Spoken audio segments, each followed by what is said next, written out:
Sa ating balitang showbiz, nakisimpatya at humingi ng panalangin ng ilang beauty queens matapos ang 6.9 magnitude na lindol sa Cebu. Samantala, ilang showbiz personalities naman ang may update sa kanilang sitwasyon sa gitna ng lindol. Narito ang ulat. Nagpahayag ang ilang beauty queens ng kanilang simpatya at nag-alay ng panalangin matapos ang malakas na 6.9 magnitude na lindol sa Cebu. Nanawagan naman ng pagkakaisa ang Miss Universe Philippines Organization para malampasan ang pagsubok na ito ng mga apektadong komunidad, lalo na sa kanilang Cebuano partners.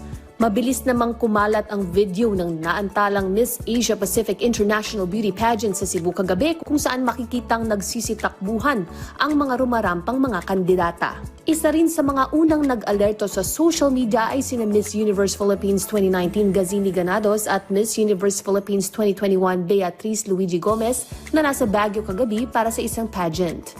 Sa social media ay hinimok ni Beatrice na maging alerto laban sa mga aftershocks. Nagpahayag naman ng panalangin si Gazini para sa mga kaibigan at pamilya. Tiniyak naman ni Cebu-based celebrity Kay Abad sa kanyang followers at mga kaibigan na ligtas siya at kanyang pamilya dahil nandito sila sa Maynila.